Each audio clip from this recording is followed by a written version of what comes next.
Volume of a cylinder by stacking coins. Volume कहते हैं कि जो स्पेस ऑक्यूपाई किया हुआ है एक सॉलिड फिगर ने या एक थ्री डायमेंशनल ऑब्जेक्ट ने, यानी जिसमें लेंथ, ब्रेथ और हाइट भी हो। तो जैसे आप ये शेप देख रहे हैं, एक सिलेंडर है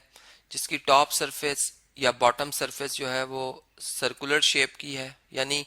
इसने दो डायमेंशंस कवर की हुई हैं और इसकी थर्ड डायमेंशन हाइट है। तो इस तरीके से ओवरऑल इस ऑब्जेक्ट ने थ्री डायमेंशंस कवर किए हैं और जितनी भी ये जगह ऑक्यूपाई कर रहा है इसे इसका वॉल्यूम कहेंगे। अब यहाँ पर हम बाय स्ट्रैकिंग कॉइन्स की बात करें, यानी कि अगर हम सिक्के ले लें, जैसे फर्ज करें ये एक सिक्का है जो कि सर्कुलर शेप का होता है, ठीक है, जिसका मैं रेडियस जो है वो अगर आर कह रहा हूँ, आर जो भी सेंटीमीटर में या मिलीमीटर में, तो इस तरह से बहुत से सिक्कों को अगर एक दूसरे के ऊपर रखा जाए कि इस तरह से उनकी एक ऊंचाई होती जाए, हाइट अचीव होती जाए, ठीक है, यहाँ पर फर्ज करें यहाँ तक, यहाँ तक, यहाँ तक, यहाँ तक इनकी हाइट बनती जाए और फिर टॉप सरफेस जो हमें नजर आ रही होगी वो भी कुछ सर्कुलर शेप ही की होगी, ठीक है, इस तरह से। तो ये हमारे पास जो है एक सिलेंडर की शेप बनेगी, क्योंकि हम इसको फ्रंट से देख रहे हैं। आप एक ड्रम देख लें,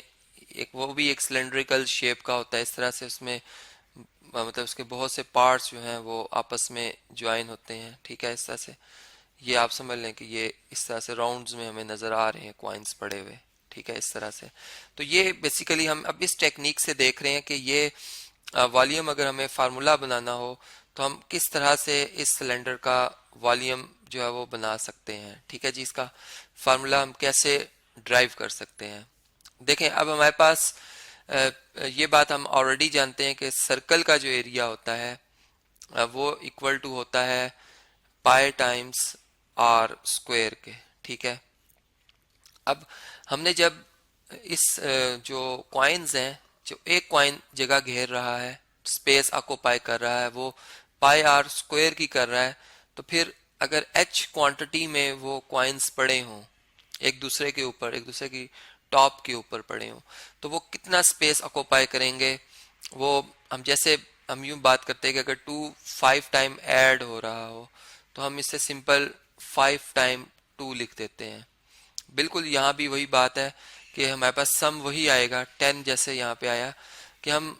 जो एक सर्कल का एरिया है उसको एच से मल्टीप्लाई कर देंगे, तो हमारे पास वॉल्यूम जो आएगा सिलेंडर का वो फिर पाई आर स्क्वायर टाइम्स एच आ जाएगा।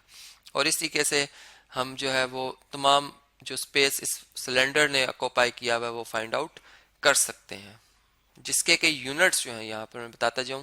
कि एरिया के यूनिट होते हैं स्क्वायर सेंटीमीटर, ठीक है। चूंकि अगर रेडियस सेंटीमीटर में है तो फिर वॉल्यूम चूंकि थ्री डायमेंशंस कवर कर रहा है, इसलिए इसके जो यूनिट्स होंगे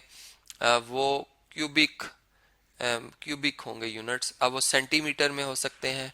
अगर लेंथ ऑलरेडी सेंटीमीटर में थी, और अगर मीटर में तो वो क्यूबिक मीटर्स में जो है वो यूनिट्स आएंगे किसके जी, वॉल्यूम के।